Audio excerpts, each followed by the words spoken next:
جھوٹ مت بولو آمنہ، ندا نے رائیا کی بات کاٹی۔ اتنی دیر سے یہ سسرال کے بنا شوہر کے ساتھ پردیس میں رہنے کے نقصانات گنوا کے میرا برین واش کر رہی تھی تاکہ میں شبان کے ساتھ جانے سے انکار کر دوں۔ اللہ، کیوں ایسا کر رہی ہیں آمنہ آپی آپ؟ بڑی مشکلوں سے تو بیچاری ندا آپی کو جانے کا چانس ملا ہے، رائیا نے ایسے دردناک لہجے میں کہا کہ آمنہ اپنی ہنسی نہیں روک پائی اور ندا بلبلا اٹھی۔ تم یہ چائے لے جاؤ، ندا نے ٹرے اٹھا کے اسے تھماتے ہوئے بڑے تحمل سے کہا۔ وہ دونوں کو مشکوک نظروں سے دیکھتے ہوئے چلی گئی۔ منگنی سے شادی کا درمیانی وقفے میں اس قدر میں قابل رحم تھی، آج پتہ چلا مجھے۔ اسے چائے کا کپ پکڑاتے ہوئے آمنہ کو پھر ہنسی آ گئی۔ اس معاملے میں سچ میں مجھے تم سے جلن ہو رہی ہے، ندا نے ایمانداری سے کہا۔ ویسے عثمان تو اس وقت تک آ جاتا ہے نا، آج آیا نہیں ابھی تک؟ وہ آفس میں نہیں ہے، شہر سے باہر ہے۔ آمنہ اپنا چائے کا کپ لے کے پلٹی تو ندا بڑے پرسوچ انداز میں چائے کی گھونٹ بھر رہی تھی۔ سچ ہے سب کو سب کچھ نہیں ملتا۔ اچانک یہ فلسفہ کیوں؟ آمنہ نے پوچھا۔ اب دیکھو نا، تمہارا میکہ اور سسرال سب یہی ہیں، شادی کے بعد کوئی بہت بڑی تبدیلی نہیں آئی، لیکن عثمان کا جاب، وہ دنوں گھر سے غائب رہتا ہے، اور میں چند دنوں کی بیاہتا اپنے تجربے سے سمجھ سکتی ہوں کہ یہ تمہارے لیے کتنا مشکل ہے۔ یہ تم ہو، اگر تمہاری جگہ میں ہوتی تو روز اس بات پہ لڑائی تو پکی ہونی تھی۔ کمپلیمنٹ کے لیے شکریہ، اس نے سر خم کیا۔ چلو باہر سب کے پاس۔ عثمان کا شہر سے باہر جانا کیا اتنی بڑی بات ہے؟ کچن سے نکلتے ہوئے وہ سوچ رہی تھی۔ بار بار سب کی یاد دہانی کرانے کا اثر تھا یا پھر اس کے اندر کی روایتی بیوی جاگ گئی تھی کہ اس دن اس کا پیمانہ چھلک پڑا۔ امتحانوں کے بعد سے بڑی ممانی نے رات کے کھانے کی ذمہ داری رائیا کے سپرد کر رکھی تھی۔ اس کی آمد کے نام پر وہ سلاد کاٹنے میں مصروف تھی۔ اس کی مدد کے نام پر وہ سلاد کاٹنے میں مصروف تھی جب عثمان کچن میں آیا۔ آمنہ، میرا بیگ تیار کر دینا، کل صبح جانا ہے۔ اس کا مہارت سے چلتا ہاتھ رک گیا۔ عثمان کو دیکھے بغیر ہی اس نے میں جواب دیا اور دوبارہ کھیرے کے ٹکڑے کرنے لگی۔ میں کچھ ہیلپ کروں؟ عثمان نے اس کا چہرہ دیکھتے ہوئے دریافت کیا۔ نہیں بھائی، میں بس دسترخوان لگا رہی ہوں، آپ سب کو بلا لیں، آمنہ کی جگہ رائیا نے جواب دیا۔ کچن کا ڈائننگ ٹیبل بس ناشتے اور دوپہر کے کھانے کے لیے ہی استعمال ہوتا تھا۔ رات کے وقت گھر کے سبھی افراد موجود ہوتے تھے، اس لیے ٹیبل چھوٹا پڑتا تھا۔ وہ آمنہ کے اس کی طرف متوجہ ہونے اور بات کرنے کی آس میں وہاں رکا رہا، مگر وہ ہونٹ بھینچے چھری چلاتی رہی۔ کھانے کے دوران بھی وہ بس سب کی وجہ سے بیٹھی تھی، نہ ٹھیک سے کھانا کھایا، نہ ہی روز کی طرح باتیں کی۔ کھانے کے بعد وہ عثمان کی کل کی تیاری کا کہہ کر کمرے میں چلی گئی۔ وہ اندر آیا تو وہ بیگ بند کر کے رکھ رہی تھی۔ یہاں آؤ۔ بیڈ کی پشت سے ٹیک لگا کر بیٹھتے ہوئے اس نے آمنہ کو آواز دی۔ وہ فرما برداری سے بیڈ کے کنارے پہ آ کے ٹک گئی۔ طبیعت ٹھیک نہیں ہے؟ نہیں تو پھپھو کی اور گھر کی یاد آ رہی ہے؟ ابھی پرسوں ہی تو تمہارے ساتھ گئی تھی وہاں۔ یہاں گھر میں کوئی بات ہوئی ہے؟ یہاں کیا بات ہوگی بلا؟ پھر اب تم ہی بتا دو، ہوا کیا ہے؟ کیا ہوگا؟ کچھ نہیں ہوا ہے۔ وہ اٹھ کے جانے لگی تو عثمان نے ہاتھ پکڑ کے واپس بٹھایا۔ مجھے یقین نہیں آ رہا تم مجھ سے جھوٹ بول رہی ہو۔ آمنہ چند ثانیہ اسے گھورتی رہی۔ مجھے غصہ آ رہا ہے۔ غصہ؟ وہ کیوں؟ عثمان حیران ہوا۔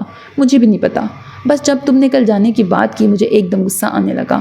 اس نے دیانتداری سے اعتراف کیا۔ پہلی بار تو نہیں ہے، تمہیں تو اب تک اس کا عادی ہو جانا چاہیے تھا، یہ میری جاب کا حصہ ہے۔ ہاں وہی تو، تم پرسوں ہی آئے اور اتنی جلدی پھر جا رہے ہو، شاید اس لیے۔ اس نے عثمان سے زیادہ خود کو باور کرایا۔ سنا ہے بیویاں غصے میں چیختی چلاتی ہیں، لڑتی جھگڑتی ہیں، مگر تمہارا غصہ تو بڑا اچھا ہے، بالکل چپ، بالکل خاموش۔ مکمل خاموشی؟ ہاں نا، مجھے تو تم سے نہ لڑنا آتا ہے نہ ہی غصہ ہونا آتا ہے۔ وہ بھی سر ہلاتے ہوئے افسوس سے بولی۔ آؤ میں سکھاتا ہوں تمہیں۔ عثمان نے ذو معنی لہجے اور انداز میں اسے دعوت دی۔ کیا؟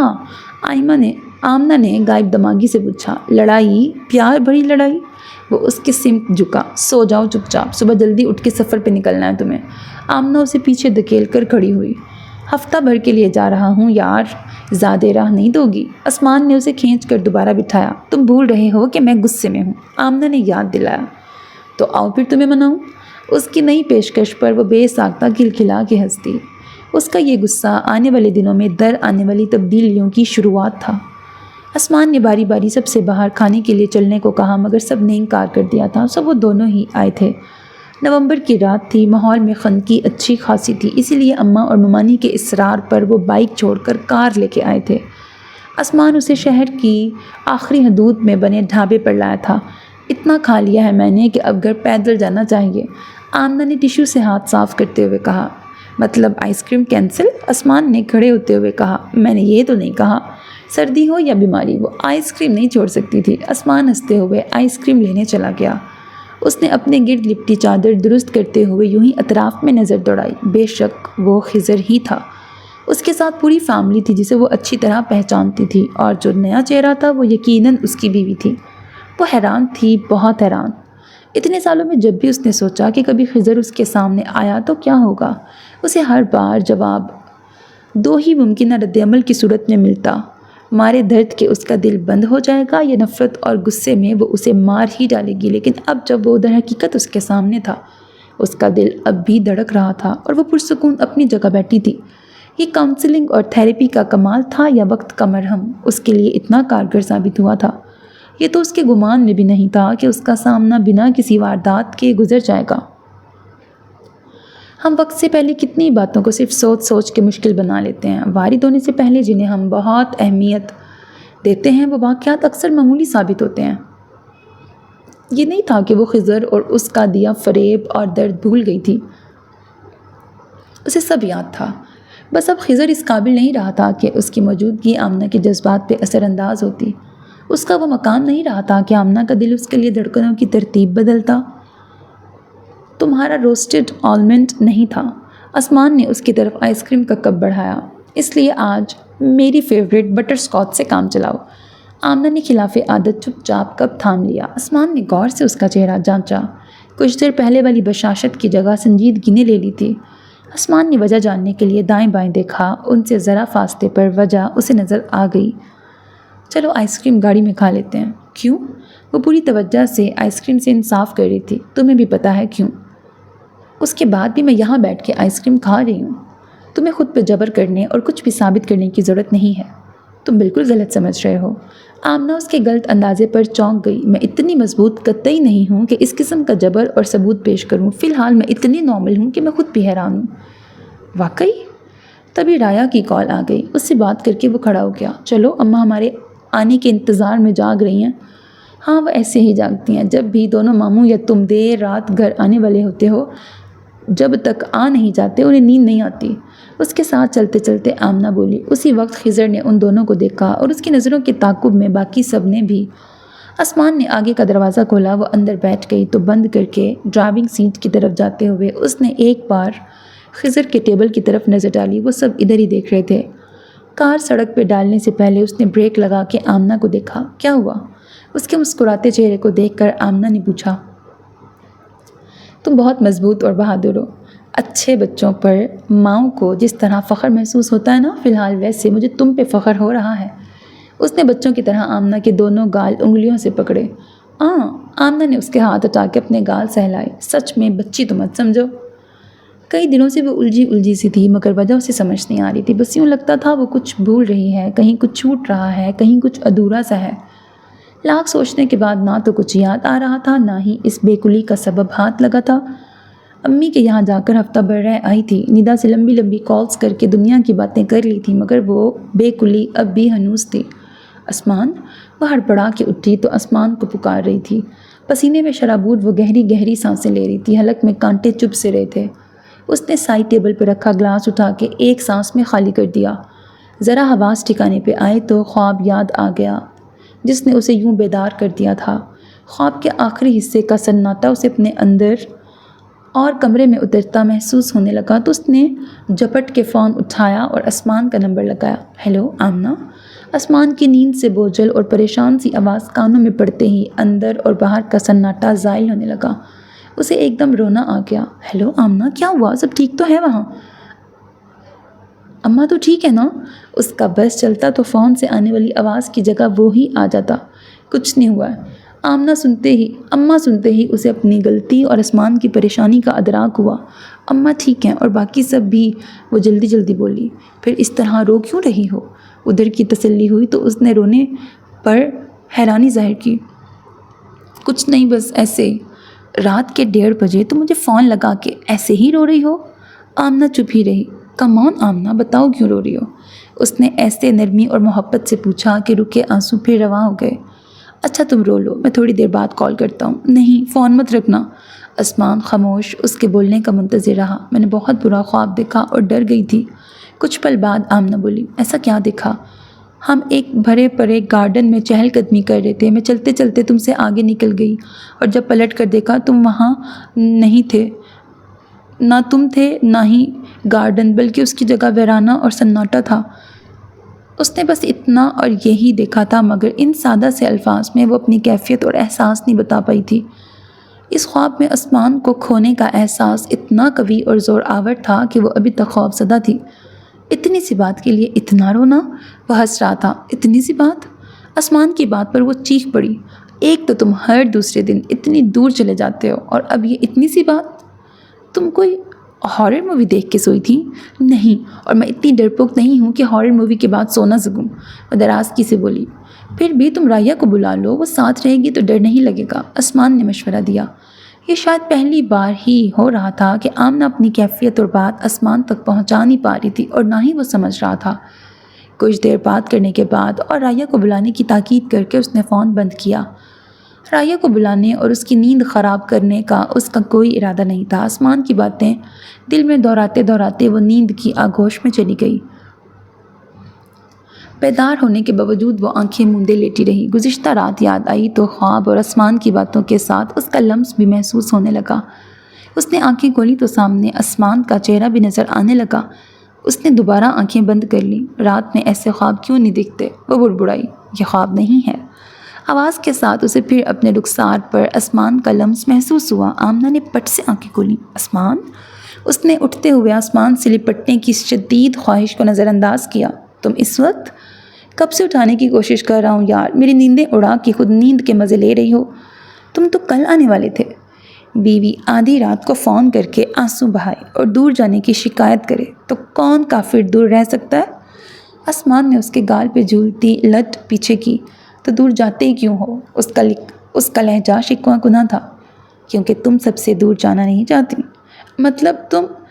یہ جاب میں کل چھوڑ دوں، بہت آپشنز ہیں میرے پاس، لیکن ان سب کے لیے مجھے یہ شہر چھوڑ کے ممبئی، بنگلور، چنئی یا حیدرآباد جانا ہوگا، اور ظاہر ہے میں جہاں جاؤں گا تمہیں بھی ساتھ جانا ہوگا۔ اور مجھے یاد ہے تمہاری شادی کے لیے شرط کہ تم اس شہر میں سب سے قریب رہنا چاہتی ہو۔ تو تم یہ جاب صرف اس وجہ سے کر رہے ہو؟ اس کی دھڑکنیں اترا کر بڑے ترنگ میں گنگنائی تھیں۔ جی جناب۔ وہ سر خم کر کے ہلکے سے جھکا اور آمنہ نے اس بار اپنی خواہش کو نظر انداز نہیں کیا۔ مجھے ایسے ہی ویلکم کی امید تھی۔ اس کے گرد بازو تنگ کرتے ہوئے وہ مسکرایا تھا۔ وہ اور آسمان بڑی ممانی اور اماں کے ساتھ امی کی طرف آئے تھے۔ باتوں کے درمیان ندا کا فون آ گیا۔ یوں تو اس کا اور ندا کا واٹس ایپ پر کیا پکایا، کیا جلایا، کیا کھایا والا رابطہ تھا، مگر اس وقت اس نے خاص طور سے خوشخبری سنانے کے لیے فون کیا تھا۔ ندا سے بات کر کے اس نے فون رکھا ہی تھا کہ خالہ بھی وہی نوید سنانے آ گئیں۔ شرم کرو، 4 مہینے میں ہی ندا نے وہ کام کر دکھایا جو تم سال میں بھی نہیں کر سکیں۔ بھابھی نے اسے غیرت دلانا چاہی۔ ابھی سال بھر کہاں ہوا ہے؟ وہ منمنائی۔ ارے آسمان، گھر میں ٹکے تو نہ۔ بڑی ممانی نے خود کلامی کی تھی، مگر وہاں موجود سب کے کانوں تک ان کی بڑبڑاہٹ پہنچ چکی تھی۔ کیا بات ہے؟ کچھ خاص؟ آسمان باہر سے کال سن کے آیا تو سب کے کھلے چہرے دیکھ کے پوچھ بیٹھا۔ ندا کے یہاں خوشخبری ہے بیٹا۔ اماں نے خوشی خوشی اسے اطلاع دی جو اسے بالکل سمجھ نہیں آئی تھی۔ تم جلد ہی ماموں کہلاؤ گے۔ اس کا چہرہ پڑھ کر خالہ نے خوشخبری کی سہل وضاحت کی۔ اچھا، گڈ، مبارک ہو آپ سب کو۔ کوئی ضروری فون تھا؟ آمنہ کو کھٹکا لگا تھا کہ اس بڑی محفل میں ہی وہ سب ان دونوں سے خوشخبری کے مطالبے نہ شروع کرتے ہیں، اس لیے اس نے غیر ضروری سا سوال داغ دیا۔ ہاں، اگلی کانفرنس، پتہ نہیں کوئی جگہ کا نام لکھا ہوا ہے عجیب سا، وہاں پہ ہے۔ میں سوچ رہا ہوں تمہیں بھی ساتھ لے چلوں۔ اس میں سوچنے والی کیا بات ہے، لے جاؤ، بڑی ممانی بولی۔ تم کانفرنس میں بزی رہو گے تو میں کیا کروں گی وہاں؟ اس کا اعتراض حاضرین کو بڑا گراں گزرا۔ کانفرنس 2 ہی دن کی ہے، اس کے بعد میں چھٹی لے لوں گا کچھ دن کی۔ وہ پہلے ہی پلان بنا چکا تھا۔ یوں وہ اس کے ساتھ اس شہر چلی آئی۔ فروری کا مہینہ تھا، سو وہاں سردیاں اپنے شباب پر تھیں۔ کانفرنس کے بعد آسمان نے مزید 4 دن کی چھٹیاں لے لی تھیں۔ سارا وقت ایک دوسرے کے لیے تھا، تو اب ان کے پاس اتنی باتیں تھیں کہ دن بھر ساتھ گھومنے کے بعد بھی اکثر باتیں کرتے کرتے صبح ہو جاتی تھی۔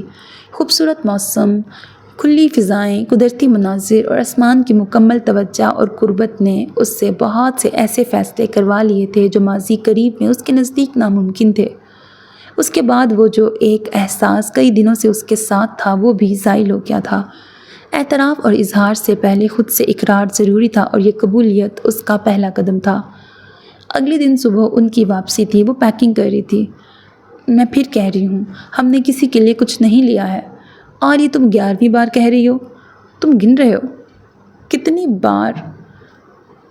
بھی بار ہو، غلط تو نہیں کہہ رہی ہوں۔ یہ تم عورتوں کی منطق مجھے سمجھ نہیں آتی ہے۔ یہاں جو ملتا ہے وہ لیا تو ہے۔ یہ جیلی، جیم، اسٹرابری بھی کوئی تحفے ہیں بھلا؟ تو بتاؤ تمہاری پسند والے تحفے لینے اگلی ٹرپ کہاں پلان کریں؟ آسمان تکیے پر کوہنی موڑے ہتھیلی پر گال ٹکائے لیٹا تھا۔ اگلی ٹرپ چھوڑو، وہ بیگ ویسے ہی چھوڑ کے بیڈ تک آئی۔ کیوں؟ تم نے انجوائے نہیں کیا یہاں؟ وہ قدرے حیران ہوا۔ بہت انجوائے کیا۔ پھر تم یہ جاب چھوڑ کر کوئی 9 to 5 والی جاب دیکھو۔ اس کے بعد ان کے آسمان اچھل کر اٹھ بیٹھا۔ تمہیں سب سے دور جانا پڑے گا، میں تمہارے ساتھ سب سے دور رہ لوں گی۔ سوچ لو اچھی طرح، یہ نہ ہو کچھ دن بعد واپس گھر جانے کی ضد کرو۔ نہیں کروں گی، میں سوچنے سمجھنے کے بعد ہی تم سے بات کر رہی ہوں۔ ایک بار یہ شہر چھوڑ کے باہر نکلیں تو پھر دوبارہ واپس آنا اتنا آسان نہیں ہوگا۔ کیا تم یہ شہر چھوڑنا نہیں چاہتے؟ اس کا گریز محسوس کر کے وہ پوچھ بیٹھی۔ تمہیں بار بار یوں دنوں باہر رہنا کھلتا نہیں ہے؟ اس کے لہجے میں شکوہ تھا۔ بے وقوف! آسمان نے اس کے گلے میں لٹکتے دوپٹے کے سرے کھینچ کر اسے بیڈ پہ بٹھایا۔ میں صرف تمہاری خواہش کے احترام میں یہ ہجر کاٹ رہا ہوں۔ اب یہ تو مبالغے کی حد ہے۔ وہ جانے لگی مگر دوپٹے کے سرے اب بھی آسمان کے ہاتھ میں تھے۔ اسے واپس بیٹھ جانا پڑا۔ تم سب کے پاس رہو، اس لیے میں اپنی بیوی سے یہ جدائیاں برداشت کر رہا تھا، مگر اب نہیں۔ اس نے دوپٹے کے ساتھ اسے بھی اپنی طرف کھینچا۔ پھر تقریباً مہینہ بھر کی بھاگ دوڑ کے بعد وہ آسمان کے ساتھ ممبئی منتقل ہو گئی۔ اماں اور بڑی ممانی ان کے ساتھ آئی تھیں۔ ممانی کو ویکینڈ پر ماموں لینے آ گئے تھے۔ اماں بمشکل 1 ہفتہ رکیں، پھر انہیں بھی عدنان اور اپنے گھر کی یاد ستانے لگی تو ارشد بھائی انہیں آ کر لے گئے۔ اس ویکینڈ پر چھوٹے ماموں رائیہ اور امی کو لے کر آنے والے تھے۔ کچن سے فارغ ہو کر وہ بیڈ روم میں آئی تو وہ لیپ ٹاپ پہ بزی تھا۔ وہ بیلکنی میں آ گئی۔ اس نے اکثر لوگوں سے سنا تھا کہ ممبئی کے گھروں سے چاند اور آسمان نصیب والوں کو ہی نظر آتا ہے۔ نصیب والی تو خیر میں ہوں۔ اس نے سر اٹھا کے سامنے پھیلے آسمان پر ٹمٹماتے تاروں اور چاند کو دیکھ کر دل میں اعتراف کیا۔ وہ اس وقت ایک نئے اجنبی شہر میں آسمان کے ساتھ 9ویں منزل کے اس فلیٹ میں تھی، اپنی مرضی سے خوش اور مطمئن۔ خضر کے بعد وہ کبھی بھی مستقبل کے متعلق اعتماد اور یقین سے کچھ نہیں سوچ پائی تھی، لیکن چند باتوں کا اسے 100% یقین تھا کہ وہ اپنے شہر اور اپنے لوگوں سے دور ہرگز نہیں جائے گی، اور یہ کہ اب اس کا در دل کبھی کسی کے لیے واہ نہیں ہوگا۔ لیکن زندگی شاید اسی لیے خوبصورت ہے کہ یہ ہماری سوچ اور اندازوں کے مطابق آگے نہیں بڑھتی ہے۔ سڑک کے اس پار بلڈنگ کے احاطے میں کوئی فنکشن ہو رہا تھا۔ وہاں چل رہے گانوں کی آوازیں اس تک پہنچ رہی تھیں۔ وہاں سے تم پاس آئے یوں مسکرائے کی آواز آئی تو اس کے ذہن میں جھماکا سا ہوا۔ تھی تو بچکانی حرکت، پھر بھی اس نے آنکھیں بند کر لیں۔ آمنہ! آسمان کام ختم کر کے اسے پکارتا وہیں آ گیا تھا۔ آمنہ نے آنکھیں کھولیں، سامنے آسمان کھڑا تھا۔ تمہیں یاد ہے ہم نے ایک شرط لگائی تھی؟ شرط؟ کون سی؟ مجھے تو یاد نہیں۔ وہ ذہن پر زور دے کر سوچتے ہوئے بولا۔ کچھ ہوتا ہے دیکھتے ہوئے، آمنہ نے یاد دلایا۔ ہاں، وہ تمہیں کیسے یاد آیا آج؟ آمنہ نے بلڈنگ کی طرف اشارہ کیا جہاں سے آواز آ رہی تھی۔ آسمان نے سر ہلایا۔ آمنہ اس کے کچھ بولنے اور پوچھنے کی منتظر تھی، مگر وہ سامنے والی بلڈنگ کے احاطے کی طرف متوجہ تھا۔ آسمان؟ آمنہ کی آواز پر وہ اسے دیکھنے لگا۔ تم وہ شرط جیت گئے ہو۔ آسمان نے آنکھیں بھینچ کر جیسے لفظ پہ لفظ وہ شرط یاد کرنے کی کوشش کی، پھر بڑے انداز سے بولا، ذرا وضاحت تو کرو اس جملے کی۔ اب اتراؤ مت زیادہ، میں بار بار نہیں کہوں گی۔ بار بار کہاں، پہلے ایک بار تو کہہ دو۔ لڑکیاں اپنے منہ سے اظہار کرتی اچھی نہیں لگتی ہیں، آمنہ نے اپنی منطق دلیل کے طور پہ پیش کی۔ لڑکیوں کا مجھے نہیں پتا، مگر یقین کرو میری بیوی مجھ سے اظہار کرے تو وہ مجھے دنیا کی حسین ترین ہستی لگے گی۔ آسمان کی چالاکی پر وہ کتنی دیر اسے گھورتی رہی۔ وہ ہمہ تنگوش بنا کھڑا تھا۔ مجھے اپنے مجازی خدا سے محبت ہو گئی ہے، وہ بھی پکی تھی۔ ایسے نہیں، میرا نام سنوں گا تبھی عقل اور آنکھ کام کرے گی نا۔ وہ قریب آیا۔ آئی لو یو مسٹر ہسبینڈ۔ وہ مسکرائی۔ یہ بھی چلے گا۔ آسمان نے ہنستے ہوئے اسے گلے لگایا۔ آسمان نے آمنہ کے سر کے نیچے سے اپنا بازو نکالا اور اس کا سر تکیے پر رکھا۔ کتنی ہی دیر وہ گہری نیند میں ڈوبی آمنہ کو دیکھتا رہا، پھر دروازہ کھول کر بالکنی میں آ گیا۔ محبت خوش فہم ہوتی ہے یا ہمیں غلط فہمی میں مبتلا کر دیتی ہے؟ جب تک ان کے بیچ خون اور خلوص کا رشتہ تھا، آمنہ اس کے انداز سے، اس کے چہرے اور آنکھوں سے اس کے دل کا حال جان جایا کرتی تھی، اور دل کا رشتہ جڑتے ہی کیا یہ ہنر اس سے چھن گیا تھا، یا پھر آمنہ کا ہنر نہیں کھویا تھا بلکہ اسے خود کو چھپانے کا ہنر آ گیا تھا؟ آمنہ سب اس لیے جان جاتی تھی کہ وہ اس کے سامنے کھلی کتاب تھا۔ عجیب کشمکش تھی۔ آمنہ کے بدلتے احساسات کا علم آمنہ سے پہلے اس کو ہو گیا تھا۔ وہ اسے دکھ نہیں دینا چاہتا تھا اور اس کا گلٹ روز بروز بڑھ رہا تھا، مگر وہ اسے بتا بھی نہیں سکتا تھا۔ جیسے جیسے آمنہ کا بنجر دل شاداب ہو رہا تھا، وہ اندر بری طرح پڑپڑا رہا تھا۔ اس دوگلی اور دوہری زندگی سے بچنے کی خاطر وہ شادی ٹالتا رہا تھا۔ وہ کسی اجنبی انجان لڑکی کو اس دکھ سے بچانا چاہتا تھا، اور اب اپنی عزیز دوست اور گھر بھر کی لاڈلی آمنہ کا مجرم بن بیٹھا تھا۔ سوچ اور اندازے صرف آمنہ کے ہی نہیں، آسمان کے بھی غلط ثابت ہوئے تھے، مگر وہ آمنہ کی طرح اس کا اعلان نہیں کر سکتا تھا۔ وہ آج بھی میرا کی اس آخری نظر کا قیدی تھا۔ وہ نظر دل کے زندان سے ایسی لپٹی تھی کہ وہ سلاخیں اس کی کوششوں کے باوجود ٹوٹے نہ ٹوٹ رہی تھیں۔ وہ جب بھی کسی نئے شہر میں جاتا، ایک نئی امید بندھ جاتی کہ شاید وہاں اسے میرا مل جائے اور وہ خود کو ان سلاخوں سے آزاد کرا سکے۔ اس سے کہے کہ وہ اپنی زخمی نظر اس کے دل سے ہٹائے تاکہ دوسری محبت بھری آنکھیں اس کے دل کو دھڑکا سکیں، وہ کھل کر سانس لے سکے، محبت کا جواب محبت سے دے سکے۔ آمنہ کو ٹوٹ کر بکھرتے اور پھر خود کو سمیٹتے ہوئے اس نے بہت قریب سے دیکھا تھا، اور وہ کسی قیمت پر اسے پھر کوئی ٹھیس نہیں پہنچانا چاہتا تھا۔ وہ دو محاذوں پر جنگ میں لگا تھا، اسے آمنہ کے لیے خود کو بچانا تھا اور آمنہ کو خود سے۔ پتہ نہیں وہ کب تک ڈٹا رہے گا۔ اپنے خالی دل کی تلافی کے لیے وہ آمنہ کے لیے وہ سب کچھ کر رہا تھا جو اس کے بس میں تھا، مگر پھر یہ بات اسے کوڑے کی طرح لگتی تھی کہ بنا محبت کے وہ سب بے معنی تھا۔ آمنہ کی محبت اس پر قرض کی طرح چڑھتی جا رہی تھی، اور وہ ساری عمر اس کا مقروض نہیں رہنا چاہتا تھا۔ کھڑے کھڑے تھک گیا تو اندر آ گیا۔ آمنہ اب بھی گہری نیند میں تھی، آسمان اس کے پہلو میں لیٹ گیا۔ اتنا تو اسے اندازہ تھا کہ اس کا میرا سے کم ایک بار ملنا ضروری تھا۔ یہ کہانی انجام کو پہنچنے کے باوجود بھی ختم نہیں ہوئی تھی، کیونکہ بنا کچھ کہے وہ دونوں بچھڑے تھے، اور اس کہانی کو ختم کرنا ضروری تھا۔ آمنہ کی پیشانی پہ لب رکھتے ہوئے وہ طے کر چکا تھا کہ اسے جلد سے جلد میرا کو ڈھونڈنا ہے، تاکہ وہ بھی اس لڑکی سے محبت کر سکے جسے اپنی شکست اور آسمان کی جیت کا اتنا یقین تھا کہ اس نے آسمان سے پوچھے بنا ہی اپنی ہار تسلیم کر لی تھی، اور وہ سچ میں جیتنا چاہتا تھا۔ ختم شد۔ سو میرے عزیز listeners, this was the end of the novel محبت ایک پہیلی۔ امید ہے آپ کو ناول پسند آیا ہوگا۔ چینل کو سبسکرائب کرنا، ویڈیو کو لائک کرنا ہرگز نہ بھولیے گا، because that's how you can encourage me, and that's the only kind of support and encouragement which I want from all of you. Allah Hafiz.